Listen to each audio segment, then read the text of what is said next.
Hello everyone, today I'm going to bring you my first favorites hits and misses video of the year, and I actually have quite a bit to show you, but we're going to start with the lips today. And as you guys know, I recently discovered that YSL's Glossy Stains are my holy grail liquid lipstick formula, and a lot of you wanted to see what the colors look like on my lips, so I'm just wearing one of them today. This is number 15 Rose Vinyl, and obviously this is not a pink for the lighthearted. It is very bright in person too, and I would have to say that for those of you who want a more pale pastel color, there are two, number 18 and 19 I believe. 19 is only available on Sephora.com at the moment, but these are all available at your local Sephora stores that carry YSL, of course. I applied 2 full coats to reach this color opacity, and actually if you don't use 2 coats you won't get the full glossy effect. It comes with this great doe foot applicator that's a little larger than normal. It's slightly larger than the ones on Lancome's Lilac Fever glosses, which are awesome. The next one I have is number 12, which is a coral, but it's actually more of a red coral than a true coral. So obviously if you're looking for something that's more on the pale orange peachy side,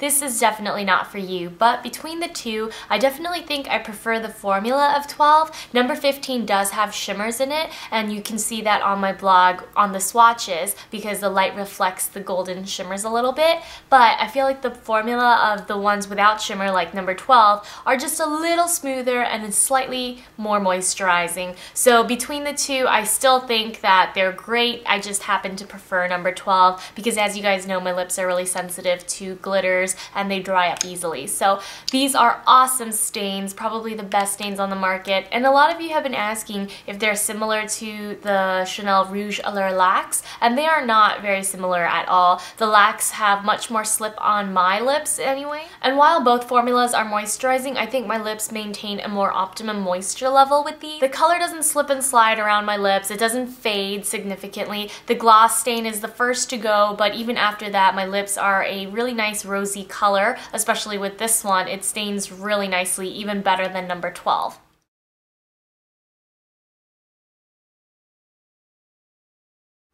Now for 2 full coverage lipsticks that I've absolutely been loving. They are both by Guerlain, and unfortunately they are discontinued. I ordered mine from YesStyle.com, which is a Hong Kong based website, and apparently they still have it available. I first read about number 63 Gillette on Temptalia.com, and she said this was one of her favorite bright pinks, and it's really a gorgeous warm bright pink that is very suitable for those of you who have yellow undertones like me. A lot of medium hot pinks tend to be very cool, and actually the only color that I have that's closest to this is Tom Ford's number 8 Flamingo in his reformulated version, but even then this is still significantly cooler. And they are in the same family tone and they don't look too different on camera, but in person this Tom Ford lipstick doesn't have the strong golden sheen. You can only see the shimmers in this one when you're out in the sunlight, whereas with Gillette you can see the shimmers regardless of what lighting you're in, and that's noticeable through the sheen that you can see on camera. The other one that I have here is again called Gala, and this one's a much more neutral,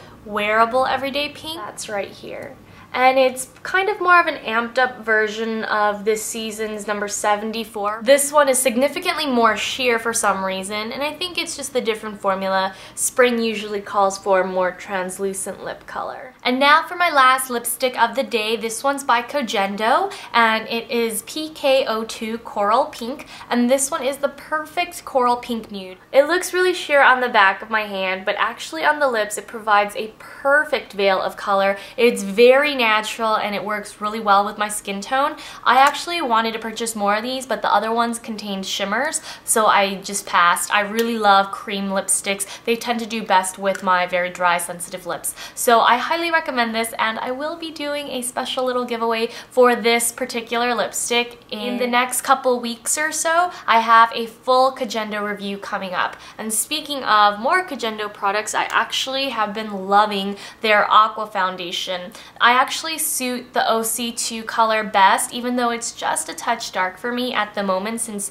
my tan is still continuously fading. So I've been using this and loving it. It's so smooth, really long lasting, and very natural in finish. I know everybody loves Makeup Forever HD, but actually this is significantly better and it won't make you look as oily. Now, I actually was hesitant to put this in my hits and misses video because technically it's a miss, but I haven't been using it the entire month. I ordered the Hourglass Immaculate Liquid Powder Foundation, and it's actually a liquid, it's not a powder. And I purchased the shade Ivory. Hourglass's shades are really dark, so even though I'm technically not an Ivory in any other brand, I'm an Ivory in Hourglass, apparently. It suits me really well, except it's very neutral, so if you lean very yellow or very pink, this shade range might not work for you, and Hourglass as a whole is a very neutral one. But as much as I like this formula, if you have dry patches, this is not going to work for you. It's kind of like the new YSL Gel Blush, which I already reviewed in the YSL review and tutorial video, which I posted several days ago. As much as I wanted to love this, I don't quite love it. It is long lasting, and I can tell it would be great for oily skin, but I have combination skin and I do have dry patches along the cheeks, so there it does not work at all. But for now, this is technically a miss. It's not a full miss because I do love Hourglass products, but for now I definitely prefer their tinted moisturizer to this foundation. And since we're on the face stuff, we might as well discuss my new favorite cleanser of the moment. This is the Shu Uemura Skin Purifier High Performance Balancing Cleansing Oil Fresh. This is the old formula that they no longer make.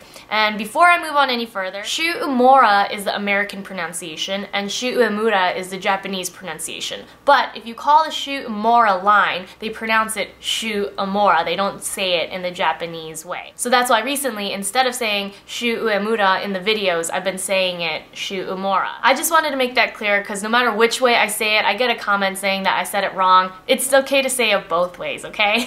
But anyway, the problem with this one is that it's very leaky. I don't know if it's just because it's an older bottle, but they look almost identical, and this one leaks but the new formula doesn't.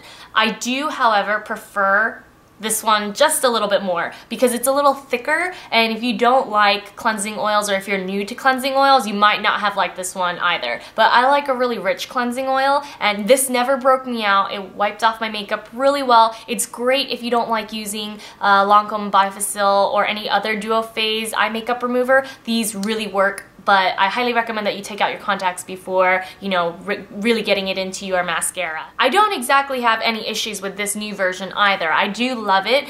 This one is now fresh, pore clarifying, gentle cleansing oil, and I do feel it is a little bit more gentle than the older version. It also requires that I use more. So instead of purchasing the smaller bottle, I highly recommend that you get your bang for your buck and buy the larger one if you really like a cleansing oil. This lasted me a lot longer because I had to use less. Usually for a full face of makeup plus waterproof mascara and false lash glue and all that, I would have to use about 3 pumps. With this, for a full face, I would have to use about 4 or 5. And while we're on the subject of cleansing oils, I actually wanted to give you a sneak peek of my new hair care routine. A lot of you have been asking, you know, how is your hair so shiny and full, and have you done anything to change your hair routine? And actually, I've changed everything about my hair routine, from the shampoo I use, from conditioner.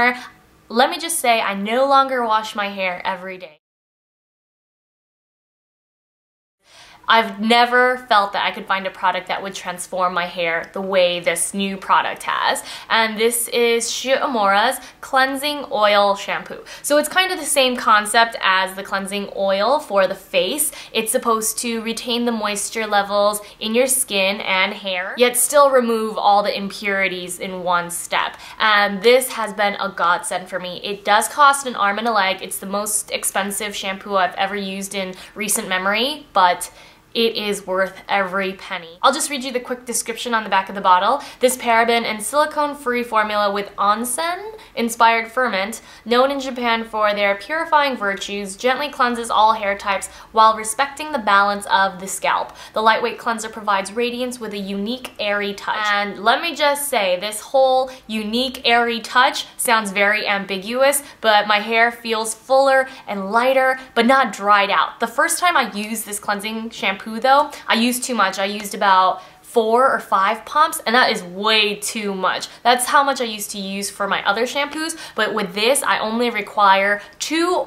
or 3 pumps at maximum, and then I just massage my scalp. My scalp is never dry anymore, it doesn't flake. With other shampoos that I used to use, even the sulfate-free kind, I would still get a little bit of flaking, but this cleansing oil shampoo has really restored the balance to my hair and my scalp. But now I'm going to show you some of the nail polishes that I have been loving. Let's start with these two first. I love peach shades, as you guys know. This is from Chanel's spring line. This is their limited edition June nail polish, and I love this apricot peachy shade. It's really gorgeous and natural on the nails, even though it is a pain in the butt to apply because it requires 3 coats and you have to be really patient.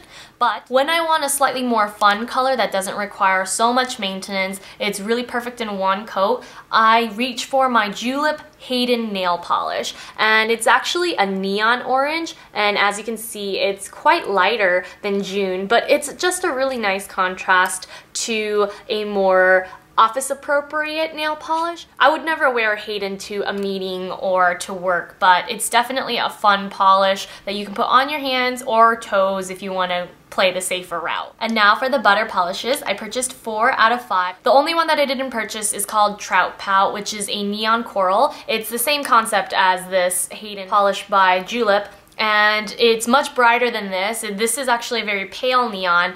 Trout Pout is a very bright neon. So these are the 4 that I'm going to discuss with you today. This one right here is a pistachio mint green. It's a very creamy color called Bossy Boots. I really love this shade. I didn't expect to when I stopped by Nordstrom to purchase it, but it's a great shade. Now this one obviously is not an office shade. It's called Slapper, and I think it's quite appropriate because it's almost like a slap of color in the face. It's very bright, lovely glossy finish without a top coat. This is probably one of my favorites for spring. And actually I will go through and film my favorite top pick nail polishes for the spring, and I will be doing that with my makeup as well. These are all permanent products that I showed you today for the most part, but I will be going through all the spring products that are limited edition or not, and I'll be showing you my favorite picks. So look for that sometime in the next 2 weeks. Now the last 2 colors are the sparkly ones, and these are what butter is famous for, of course. Knackered is a color that I didn't expect to like because in the bottle it looks like a really murky color. It's a bluish duochrome, slightly green tinged purple, and it has these really obvious shimmers. This is probably the most noticeable silver shimmer I've ever seen in a polish. It's turns rainbow, but it is a really unique shade. Out of all the nail polishes I own, I think this one is one of the most memorable. Now for the last one, which is Disco Biscuit, and this is the one that I was most excited for. This requires a top coat. If you want the blue violet shimmers to show up on your nails, you have to use a top coat. Otherwise, you won't get that really glossy look and the shimmers won't pop as much. But I do love this shade. It's a really gorgeous bright pink. It has that jelly translucent look, which is perfect for spring and summer, so I do highly recommend this as well. Now last but not least, for some fragrances, I really love Tresor in Love. This was the original release sometime earlier last year, and this one is a true floral. It has touches of cedarwood rose with a luminous jasmine, and it is a very feminine, slightly older floral. But what I have been loving these days is Tresor Midnight Rose. And this is the newest release by Lancome, and obviously Emma Watson is the face for both of these if you haven't seen the magazine ads. This one is actually a very sweet perfume, and this is the only sweet perfume that I own. I love the blackcurrant, sweet rose, and mysterious wood. I actually have never owned a perfume with mysterious wood in it, but this one's actually a really interesting one. Some people think it's too sweet at first, and that's why I like it, because not only does it come with a gorgeous bottle. Oh, let me show you the other one too. They're adorable, aren't they? I really love the roses. It's a great accessory, and obviously most women who wear the original Tresor are much older women. I think these are a much fresher, younger take on the perfume. And Midnight Rose is perfect for me because it smells really sweet at first for about an hour after you initially spray it on your wrists and behind your ears. But I find that this one dries down just a touch sweet and really perfectly woody and not too full because of the blackcurrant. The wood and the blackcurrant work really well together, and the sweet rose isn't overwhelmed by either. It's a really great mix, but I highly recommend you check these out because I love them, and I will try to feature more perfume in my videos from now on. So thank you guys for watching, and I'll see you all in my next updated hair care routine video. Bye!